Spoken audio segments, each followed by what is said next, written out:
Show. Y'all know if it's Friday, y'all know it's time for all politics are local. But more importantly, y'all know if it is the third Friday, y'all know it's time for the mayor's forum with our beloved brother, the one and only Mayor Raz J. Baraka of the great city, I should say our city, of the great mayor of our city, the city of Newark. So we're going to talk about a couple of things with the mayor, but more importantly, I want to try to pick up with the mayor. Obviously, whatever he want to talk about, but I want he left us hanging when we started talking about this heaviness, and everybody was trying to pick up on that. So I'm gonna talk to him about some of those things, but obviously, whatever he wants to talk about. But tonight, we have coming up on the show. We're going to talk to a number of people. Obviously, we're going to talk to the mayor first, and we're going to talk to some real Black Panthers, former OGs, about that movement, and talk about the Cube Fest, but more importantly, talk about the principles of being a Black Panther, because as you know, we got some people in our city running around claiming that and acting crazy. So we're going to talk to some OGs about that and try and get some inside information.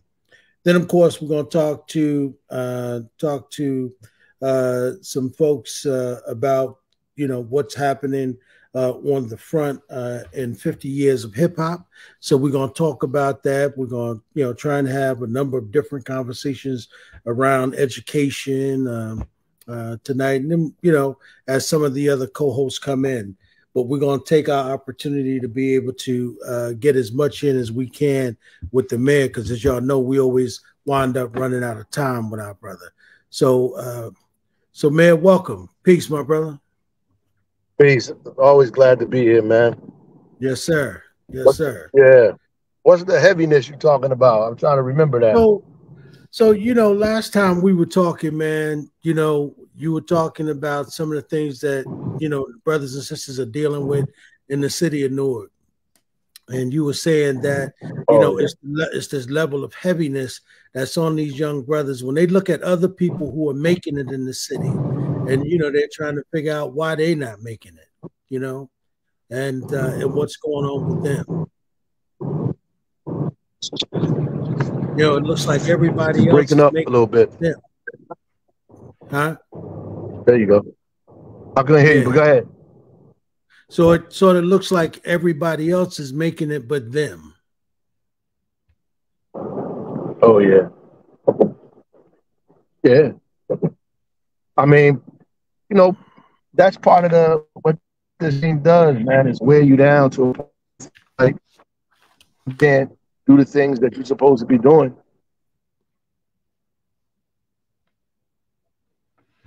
The mayor hit a spot, looked like we lost him. So, but yeah, so the mayor was talking about, dealing with those types of things. As you know, there's a lot going on, not just in our city, but there's a lot going on, with our people, we lost you for a minute. Yeah, I know. Yeah. I mean, trying to do this work is heavy work. That's number one, from people that are out here leading and trying to get things changed and overturned. It's difficult. And, our folks in these communities, we don't have a clear understanding of why we're in the situations that we're in most of the time. So, because people that are supposed to be guiding them can't explain it to them themselves. And, it just leaves us in this situation where we feel like we going in circles. That's for sure. And we lost Lieutenant Governor Sheila Oliver, we lost Senator Ron Rice, and obviously that's not Malcolm X and Martin Luther King, but the work in the sphere that they did it in is very, very important. People don't understand that. I saw a video from the guy you're talking about, a crazy person, jumping on Sharif, saying that he was employed by the city. Number one, he was employed by the city, and so was his son. But We need people to be employed by the city. You can't take weapons away, and people like that are not only like dogmatic, but they're dangerous. Right. They're not interested in fixing the problem because the energy comes from the problem itself. Right. I really wanted, yeah, and I really wanted to talk about three people today that we don't, I don't know if people know. Guy named, they not, I don't think they're with us anymore. Inocencio Connie was one guy, and these are not good people, and I'm gonna tell you why. Bernard Cord is another one, and is Kasavubu and Tshombe. Like, we know the three people they associated with. So Inocencio Connie is the gentleman, well, the guy, he's not a gentleman, who assassinated Amilcar Cabral, who Wow. killed Amilcar Cabral. Wow. And Amilcar Cabral fought for the independence of two African countries, Guinea, or known as Guinea-Bissau, and Cape Verde, who was a beloved hero in those places and still is to this day, who threw the Portuguese out, the colonials. Inocencio Connie, who had a fourth grade elementary education, pulled him up in the ranks, made him his personal confidant, was Amilcar Cabral's personal confidant, right? Put him in charge of one of the sections of the military forces. And he betrayed him and killed him. This, and I'm talking about these things for very important reasons, because people swear that they're clear, they know this, they know that, and they're not clear on so many fronts here. Like, Amilcar Cabral was so hip at the time, you know what I mean? He trained in Ghana with the permission of Kwame Nkrumah, trained his troops there in Ghana, in partnership with other leaders who had threw colonials out, right? He was fighting for two African countries to get freedom from colonialism, and obviously had socialist leanings, and was moving in that direction, and which caused more problems for him. But I just want to say a personal confidant that he moved up in the ranks himself was responsible for his death. And while people say the Portuguese is responsible, the Portuguese government, I should say, was responsible for that, it could not happen without the participation and the support of his personal confidant. The other person I'm talking about, because I talk about the other guy a lot, is Bernard Cord. Bernard Cord grew up with Maurice Bishop, like, in the movement, grew up, became a dogmatist, and in a sense, like, he believed that flexibility was soft and discipline was submitting, and if in order to be firm with people, you had to be harsh with them. Like, he believed, like, this kind of centralism and dogmatism and all of this kind of thing. He thought that he was the author of the ideology, the movement itself. And people get that kind of line where they believe that they're the most, the biggest, the baddest, the best, the most radicalist person around, and everybody else is not. And they become dangerous. And Bernard Cord, who was a friend, supposedly, of Maurice Bishop, aided and abetted in his murder. A week later, just 1 week, a week later, Ronald Reagan invaded the island. 1 week. And you know, put all of that other stuff that Tomato they were ain't trying no to do. bigger than Elizabeth, New Jersey. Let's deal with that. That's right. That's right. That's right. So they were all involved in that. Trust me. You know, Maurice Bishop, obviously, who also had leftist leanings as well, I don't say he was lean, he was there. Those guys did not want him in power. So they used the contradictions that existed in that movement to murder him. And to take the island back. And to take the island back. The last people I mentioned was Tshombe and Kasavubu. I think this is important because Patrice Lumumba was probably one of the most feared African leaders to throw the colonials out, to begin that process, because he was talking about unity. Now, he didn't agree with any foreign influence at all. So he wasn't with the West or the East. He didn't believe in the stuff that they was pushing from, communist Russia or any of those places, or American capitalism in the West. He thought that Africa should come up with its own independent ideology and develop. He, in some intents and purposes, was a nationalist and believed in African independence and tried to formulate that. So he made enemies all over the place. But the key thing which I'll bring it up, is important because the country, the Congo, was divided into ethnic groups and placed in pieces, like we are presently.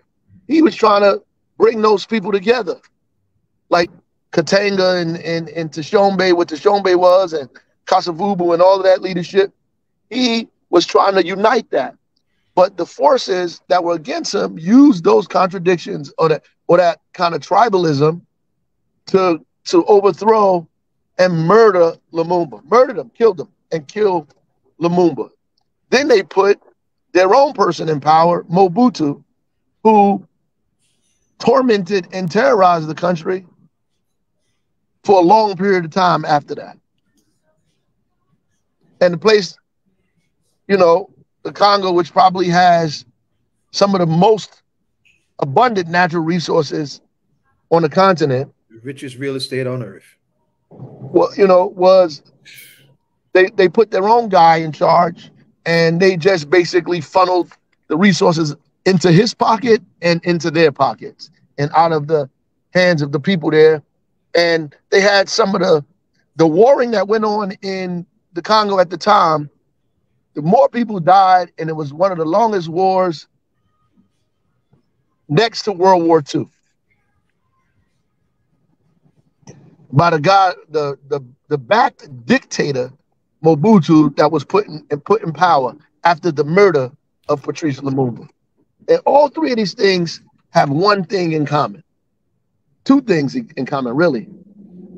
The exploitation of our conflict and our contradictions and issues that we have with each other, number one. And number two, just backward ideology and ego that has been used for a long period of time to create or destabilize revolutionary movements. And these are from people. Some of these people, these are the people who called themselves radical. So that's like super important for us to understand what we're dealing with. And I wanted to start out there, but if you bring it close to home, the same methodology that was used I just discussed is the same methodology that was used to kill Malcolm. Same methodology, that was used to disrupt the movements in this country, where people used to send flyers out calling people pork chop revolutionaries, armchair this. They would go back and forth with flyers and letters that were, some of them orchestrated by COINTELPRO to foster or exaggerate the differences that we have with one another. And our attempt to be more radical than the next created an opening for all of our destruction. And these people were either direct agents. My father used to say you could be an objective or a subjective one. That's right. Right. So in a subjective sense, that means you're getting paid or you work for those guys directly. Right. You are an employee. Right. In one way or the other. Objectively, you do the work. You don't get paid for it. You're not a part of it. You're just doing the work of it.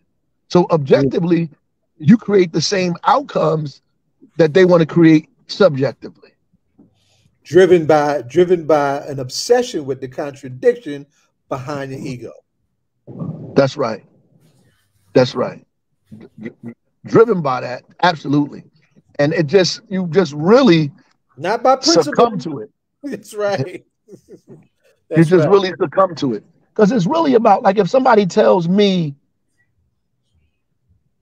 that Larry Ham is in their way, I have to have a problem with that.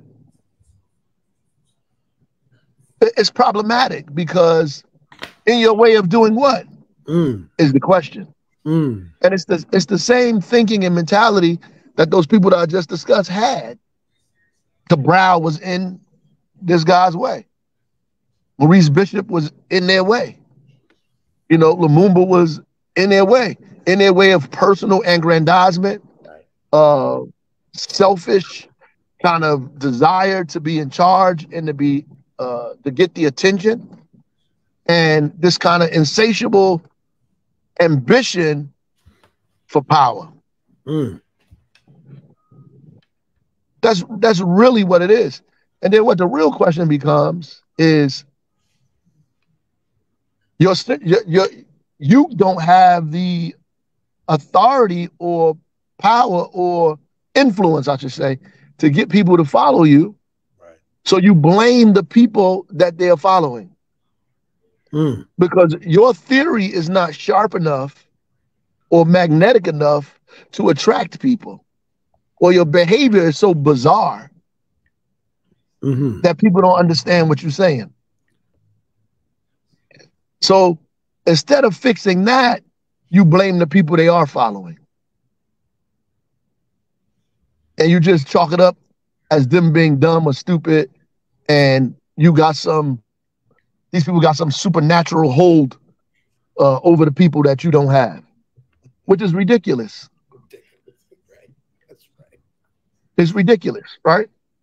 Because what in essence you're saying is that the people are too dumb to differentiate between what's good for them and what's not. And I would submit that that's just not the truth. That people with a basic education could feel what's good and what's right for them. Right. And they're going to be a part of that until, you have open and principled dialogue and discussion to allow people to hear and go back and forth, so they can make a decision on their own. What you're doing really is almost dictatorship, bullying. So if people don't agree with me, they should be murdered. Or in the end, I'm going to side with our enemies. I'm going to side with our enemies just to get rid of this person. And the irony of it is, none of those people who did that ever got a chance to rule anything. None of them. They were ran out of there themselves. Because the reality is they don't want either one of y'all. None of them got a chance to do nothing. Zero. So, I mean that's just, it's important for us to really understand these things so we don't repeat them, but understand them so we're clear on the things that's happening around us, because there's nothing new under the sun. Right. Right. All of this stuff is the same, and the playbook has not changed one bit. That's right. But why would you change it if it's working? Mm-hmm. The playbook haven't changed, just the players. That's right. That's right. Just the people have changed on all sides, I used to listen to my mother and father talk about them being in meetings and the lights go off, and the lights go on, everybody got guns pulled out. Or yeah. Or people coming into the office, leaving weapons or drugs on the floor, and then telling the police they got guns and drugs in there. Wow. Wow. Wow. Yeah. Letters where, you could, that they'd sent to them where somebody supposedly was talking about them. Right. But probably was written and orchestrated, by COINTELPRO and FBI. That's right. See, that's real talk, man, because I think that we have to be very careful about these very people that are in our community, that they don't come amongst us and do that, right?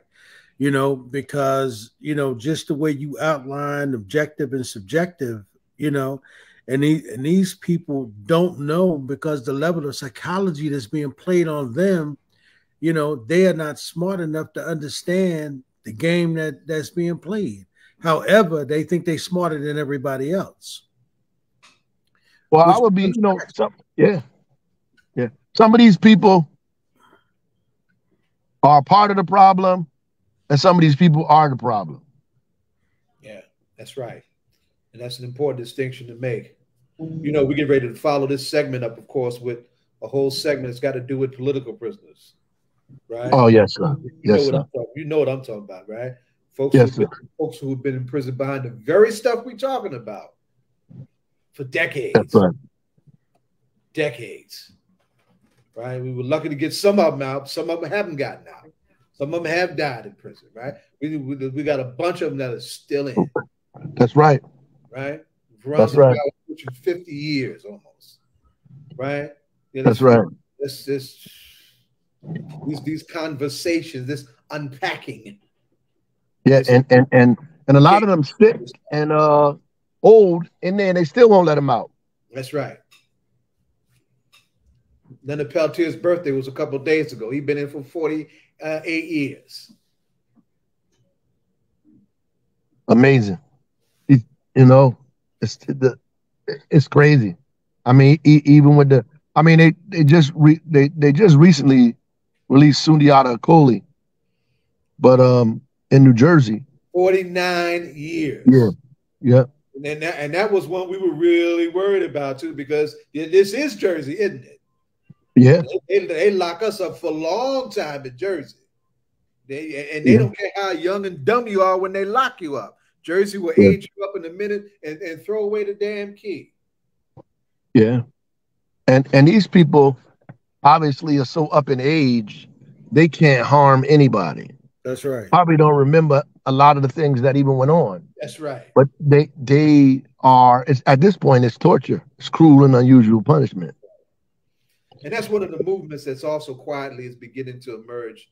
That's on the other side of the death penalty. There's also a move to squash solitary confinement and to end life without parole. And folks at a certain age, after a certain point in their lives, right, posing no threat to society, why are we continuing to incarcerate them, to tax the state and the people, right? When there's no threat to anybody, that's a whole, quiet movement that's emerging in so-called restorative justice circles that probably needs a little more attention.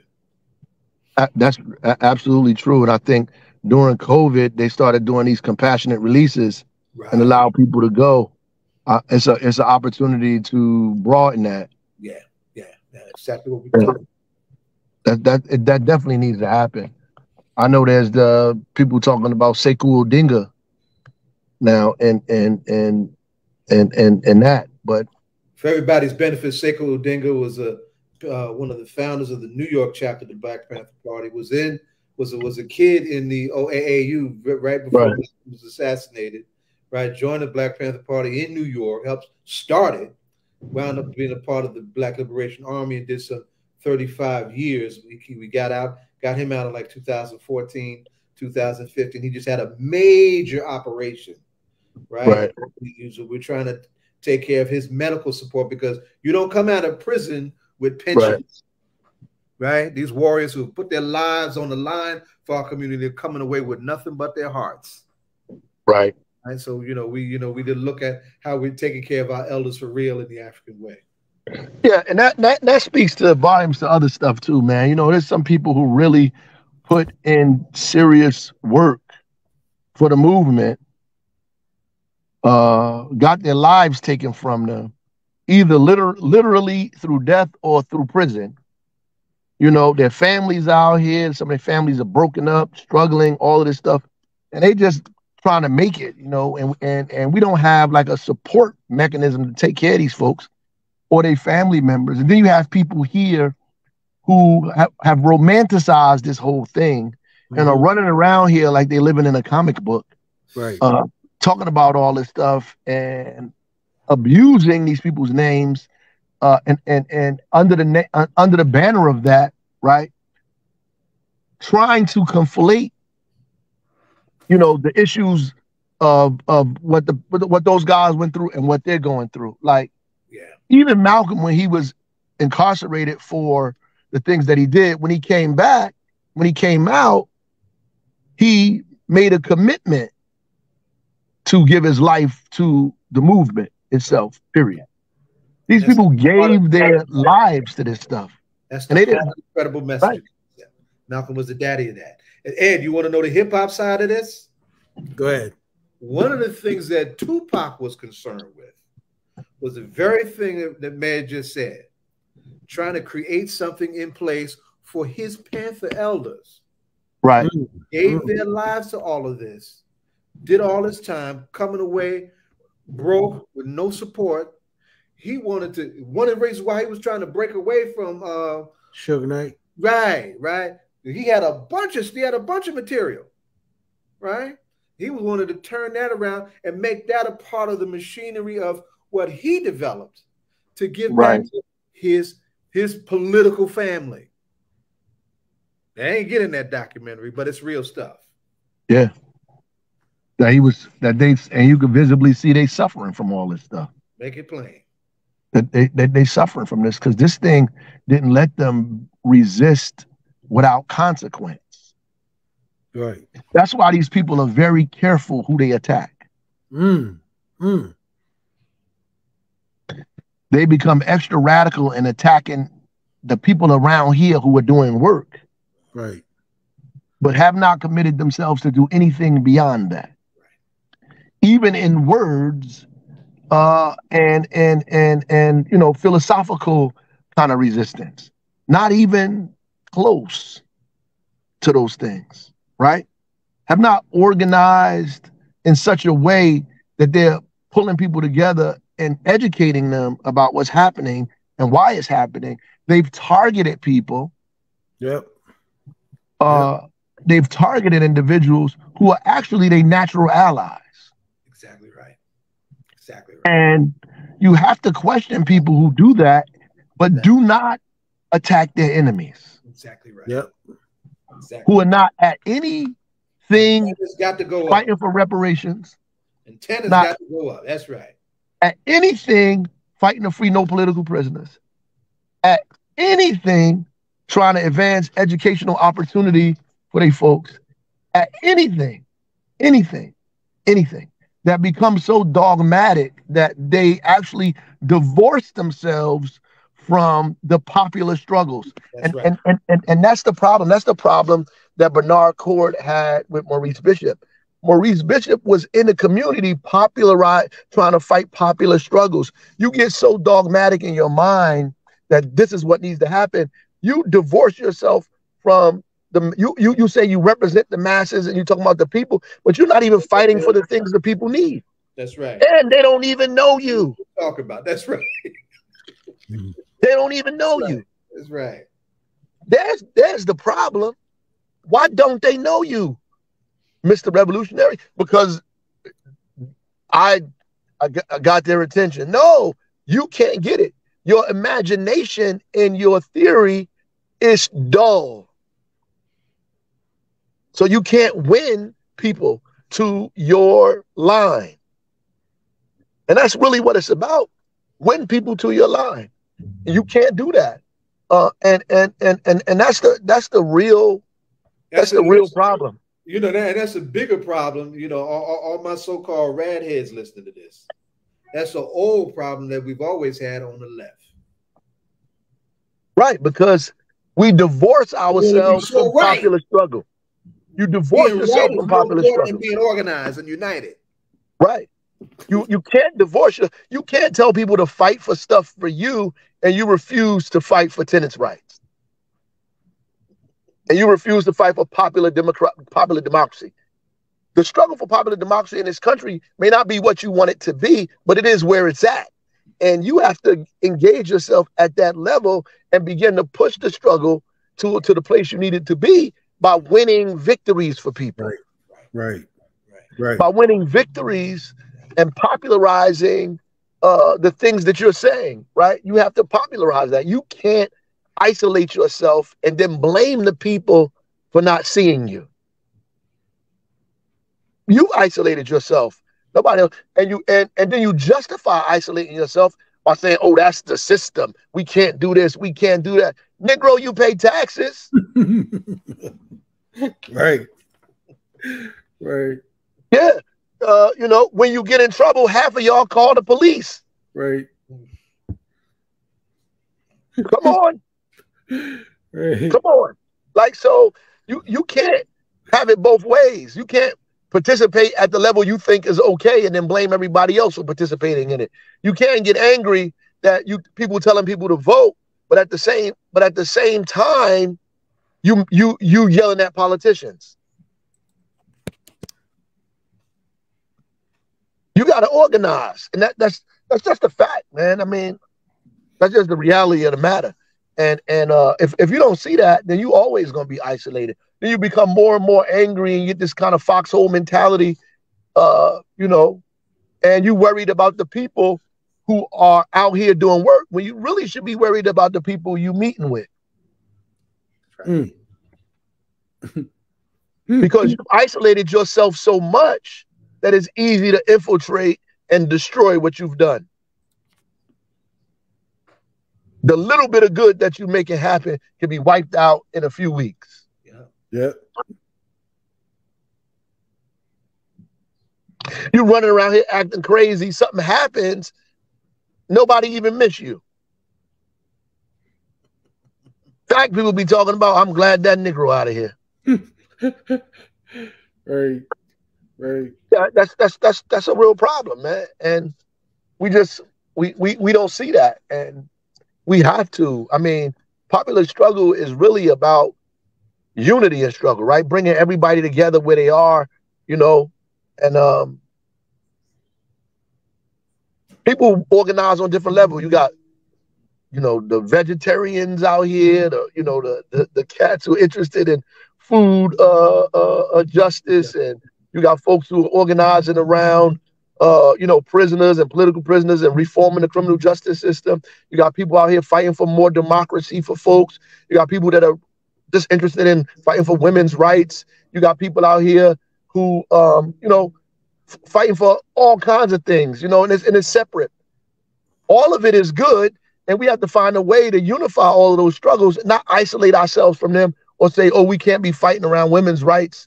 We got to be doing this, or y'all, you know, not revolutionary because you're talking about food justice and not criminal justice. That's narrow kind of thinking. And it's important for us to get everybody together to let them understand that the same people that make it difficult for you to get access to food and the environment are the same people who own the criminal justice system. Same struggle, the same people that own the criminal justice system are the same people taking women's rights away. That's And the right. same people taking women's rights away won't give you a raise at your job. And by the way, if you get clearer, those are actually the same people who overthrew Maurice Bishop, who bombed Ralph Featherstone's car, who shot Bob Marley in his kitchen. These are the same people who caused destabilization in Haiti, right? Who overthrew Kwame Nkrumah, who killed Malcolm X, right? Who assassinated Martin Luther King and promoted books about him that was negative. These are the same folks. Same struggle, same fight. That's what we used to say years ago. These are the same exact people. Yeah. I mean, no variation. They understand their connectivity. Yep. Same people. And they're the same people who killed Kennedy. The same people who make it difficult for you to make a living where you are in this country. It's important for us to put all of that together, for us to see that clearly. And we just don't. And I don't want to say we don't, because there are people who do. And I don't want to really focus on those who are creating chaos and confusion. But we really need to, as organizers and leaders ourselves, we need to be clear and let everybody else be clear on what's going on. And we give too many people passes. We give them a pass to cause disruption and tear stuff up. And we try to fix it over and over and over again, to a point where it becomes so corrosive and detrimental and ugly that it becomes almost irreversible. That kind of behavior should be cut off immediately. Absolutely. Absolutely. And you're absolutely right, man, because one of the things, and you remember we talked about this, when we were coming through, almost 30 years ago now, when we were coming through undergrad, remember there was always a panel discussion, a workshop, right, that our elders were doing somewhere, and we would go to it.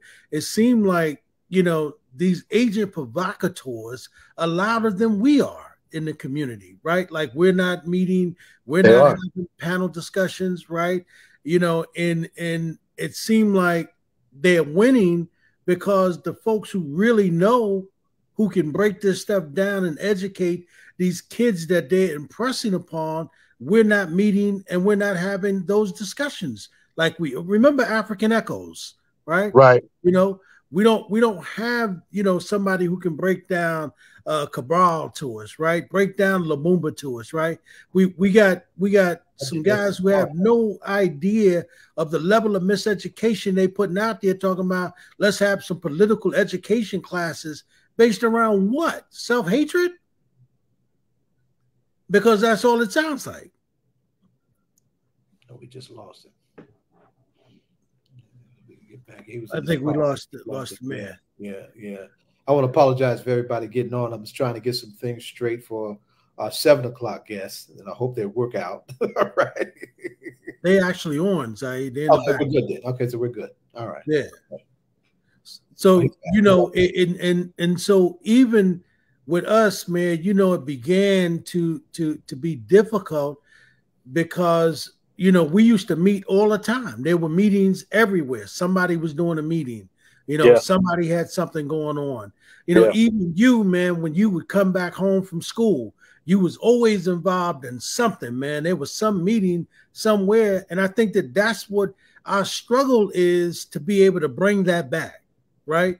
So that we can begin to push those voices out. And like you said, we've got to kill that immediately. We've got to get rid of that. We've got to push that kind of idea out of our community, right? Because it's harmful. And it becomes harmful because the very people who ascended to power by organizing in order to change the conditions of our people. And then we got other people who see that, and like you said, man, it is the very hatred of themselves that level of hate, because they can't see the truth about what it is, or maybe they do see the truth. And the truth is that they want to be the leaders when they're not qualified to be the leader. That's really what it is, brother. More than anything, they want to be the leaders. That's right. That's right. They want to be the leaders. That's what it is. So they run around calling themselves leaders, right? They want like, what makes you qualified? How did that happen? What work? And like you said, man, what work have you put in, right? You know, and you know, you talking about real people in our city who, and like I said, man, I can remember, you know, when you would come back home, there was always a meeting or something going on, and you'd come back home and get right back in it like you were never gone. And then when you came back home, when you graduated, you didn't miss a beat. So we talk about brothers and sisters who got real skin in the game, not cats who come and say all of a sudden ascend to some leadership. Well, what work did you put in to walk around and call yourself the leader of some organization? How did that happen? Right. Because you want to be. And that's the same thing that people I just talked about. That insatiable desire to be in charge, for power, to have control. And that's really dangerous, folks. That's why they are leaders or people in charge of some of these African countries who became in charge after the destruction of revolutionary leadership. They were put in power. They were waiting in the wings anyway and participated and aided and abetted in that stuff, because really what it was about was they wanted to be in charge. Right. And have destroyed and set back kind of struggle in those places for decades because of that, because of that. And the Caribbean as well. The Caribbean as well. I mean, all of that. I mean, it is instructive for us, man, to see that these people, they can't. The boat don't ship. The boat don't sink because there's water outside the boat. It only sinks because water got in the boat. That's right. Right. I mean, we could be surrounded by water and still survive in the boat. But once you let the water get in the boat's going to capsize. Right. So it's only the internal flaws that allows the external things to enter into it and cause it to compromise the structure. And then you die. Right? And then you drown, you sink. That's what it is, clearly. And these folks read a half a page of a book and run around like they invented revolutionary ideology and theory. Right. And got a nerve to say that other people who was doing this work before them, to talk bad about those folks. Oh, we got the right thing now. That's problematic. It's crazy. It's crazy. That would be like me saying Du Bois ain't know what he was talking about, or Frederick Douglass this. It might be some things that I read that I don't agree with, but I can't, like, out of dogma, say that W.E.B. Du Bois and Frederick Douglass did not help us in any way. To say that is just bad, and the analysis is terrible. It's wrong. That's right. It's dead wrong. It's dead wrong. I remember I was at one of those, Al Sharpton had a thing in New York that they usually do, and I spoke there. But before I spoke, they always have the candidates come, the national presidential folks come up there and say stuff and all of that. And there was this whole debate. And somebody said President Obama, and the person got up and was like, President Obama is just like George Bush. I was like, what? Right? And I got up and said, listen, I don't agree with a lot of stuff that President Obama did or was involved in, but he's certainly not George Bush.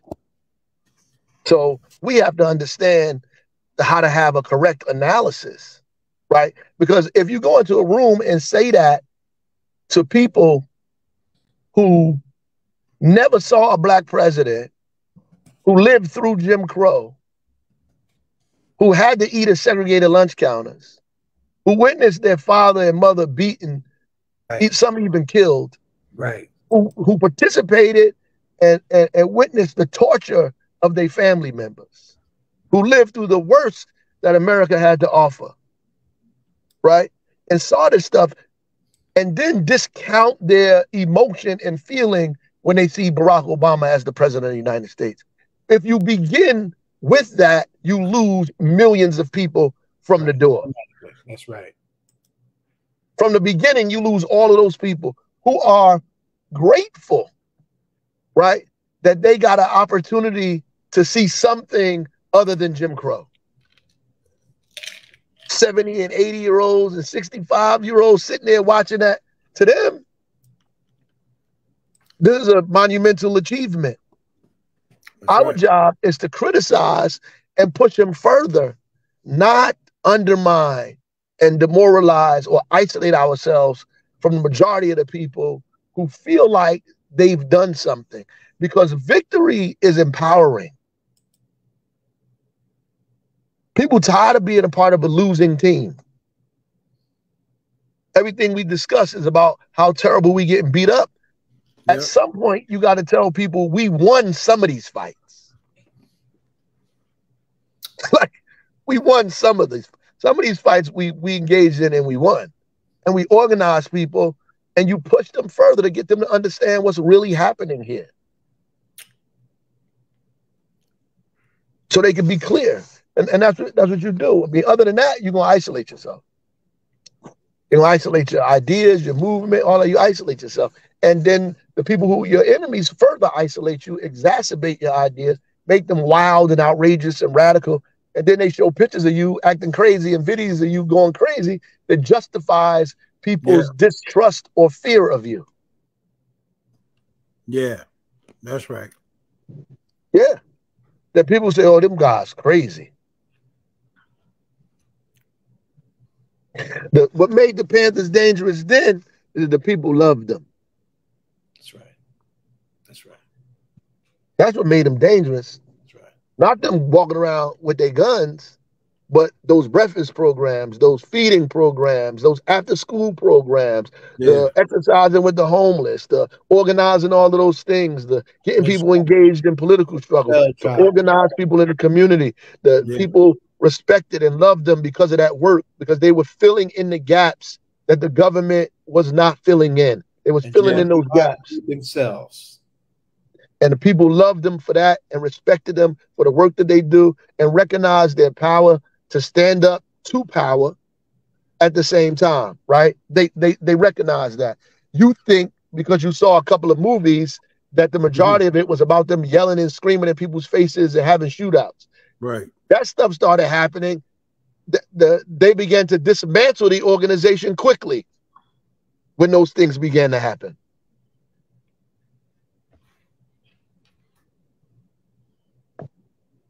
They use that because people aren't clear on what's going on out here. That's right. They're not clear on what's going on out here. You got people. I was on the thing. I said something about, we were talking about reparations, and I used the term black and brown in the conversation, and somebody was like, "Oh, we can't be talking about brown people and Latinos and all this." I said, that's dumb. Why would we not do that? Like, it makes no sense. It just makes no sense for you to isolate yourself like that. It makes no sense for you to do that. Like, you got to be clear. First of all, there were probably more slaves in Spanish-speaking the Caribbean than the United States. Definitely in Brazil. So I don't understand what these people, where their thought process is, where this originates at. They just don't know what history is and so forth and so on. But at the end of the day, you can't isolate people or isolate yourself. You have to unite with as many people as you possibly can. or you'll never win.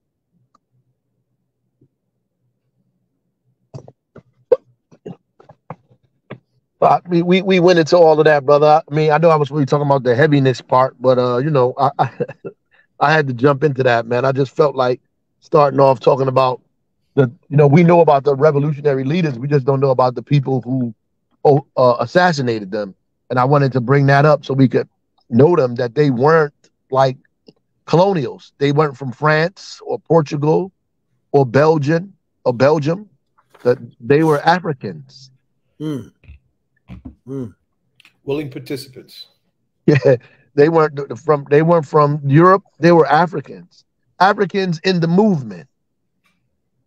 Wow. That's the point I wanted to drive home. Those countries didn't go like they were supposed to because of Africans in the movement, not because of some foreign power.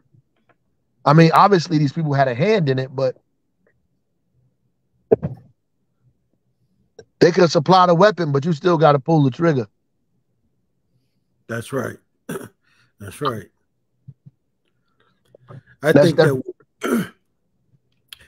that, you know, man, one of the things is about our people, man, is that the level of miseducation amongst us now, man, is absolutely terrible. You know, I can, you know, I think that, you know, there was a time when we would read the books and then we would get together and have a discussion. Now we subject it to people who have really their own agenda and they're misinterpreting what they're reading, right? And turning it into attacks against people. You know, accusing people of being traitors, accusing people of selling people out when they the sellouts themselves, right? Right. And that level of technology, because, you know, some people are very loud with it, right? They're bombastic. And it appears to be, you know, that these people are telling the truth because it's the way it looks to people, right? Those are not the facts. But because, you know, as Dr. Carr says from Howard University, you know, he says, you know, our community suffers from low information. Right.